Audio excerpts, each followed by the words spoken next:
Hello Ice and Fire Nerds, this is Chris and welcome back to another Game of Thrones Season 7 video, and today I wanted to do a quick little video and talk about the fucking wall. As you've all seen by now with the opening credits of Season 7, it looks to be like the Night King may have another way to get down to the Seven Kingdoms. Will the Night King simply walk around the damn wall?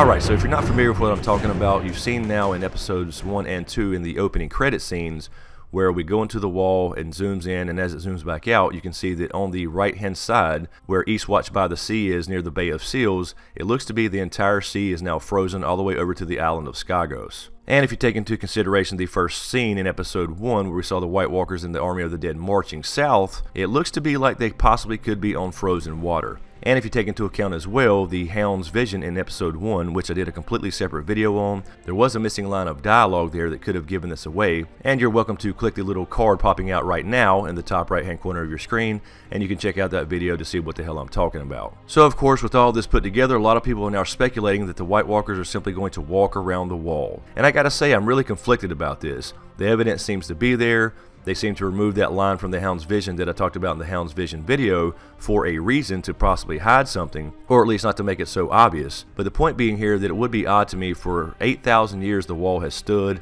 it's guarded the realms of men apparently, but the whole damn time you're telling me that fucking wall was useless? That the Night King could have just simply marched around it at any time he chose? And I know a lot of people will say, well, maybe they're waiting on a winter harsh enough to freeze the actual water to go around the wall, but you can't tell me that in 8,000 years, even if that history is off and it's more like 4,000 years, you can't tell me there hasn't been a winter harsh enough to possibly freeze the edge of the ocean to give him a path around the damn wall. James and I actually mentioned in A Dragon Raised by Wolves that the Night King seemed to have a problem with salt water. We saw at Hardhome where he did not chase Jon and the wildlings out into the sea, and of course he did his little come at me crow stance and had to stare down with Jon where he raised the dead right in front of him. So the question is, could he have frozen that water and chased him and killed them all, or did he just want to send some type of message, which made no sense to me because he tried to kill him in the first place. So the point being here that they can just march around the wall, that completely undermines the entire wall, the entire Night's Watch. For 8,000 years, it's all not meant a damn thing if that's the case. The entire realm was living under a false sense of security. Essentially that would mean that the Night's Watch was all there for 8,000 years serving for absolutely nothing, when the Night King and his army could have simply walked around the wall anytime they wanted. Now, of course, the question is, can he make it cold enough to freeze water? We do know that he has to seemingly wait on winter to return, but of course he actually makes it colder as he comes. He literally brings the storm. But what makes this winter special? A lot of people would say, well, you had a long summer about 10 years, so after a long summer you would have a harsher winter, and I do agree with that. But you can't tell me that in 8,000 years, or whatever the actual time may be, that there has not been a winter harsh enough to freeze the damn oceans for him to walk around. So of course that leaves the question, why now?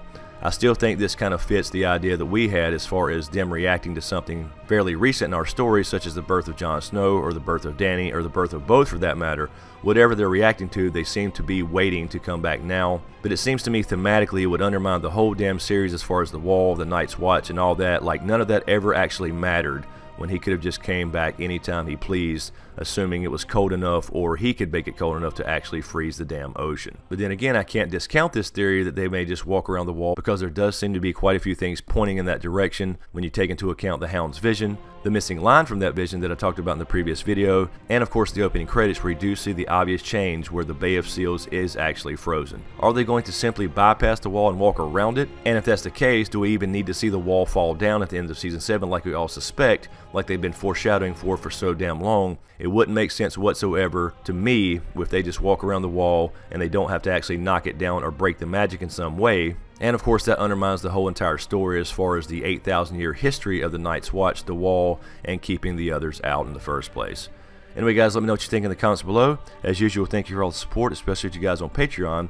And a huge shout out to my executive Patreon Smokescreen producers, Griffin, Volgot10, Lala Gig, Kissa Powell, Marc Joseph aka The Snow in Winterfell, Marylin Bentley, JoAnna, Sean Hayes, Anonymous, Doc Holiday, Goska, HoonJive, Kieran D20, Nicki Snow, Horton, Erin Habig, Ashley May, Brian Solarz, Dean Bwell, Karla Stark, and John Carey. Thank you guys so much. I really appreciate the support. And to everybody out there in YouTube land, really appreciate it. And also be sure to join us on Sundays for our live streams at 10:30 Eastern Standard Time every damn week after every episode. Really enjoy having all you guys there. And as usual, be sure to subscribe to get everything, and be sure to click that notification bell so you're notified when I drop a new damn video. Thanks for watching, and we'll see you next time.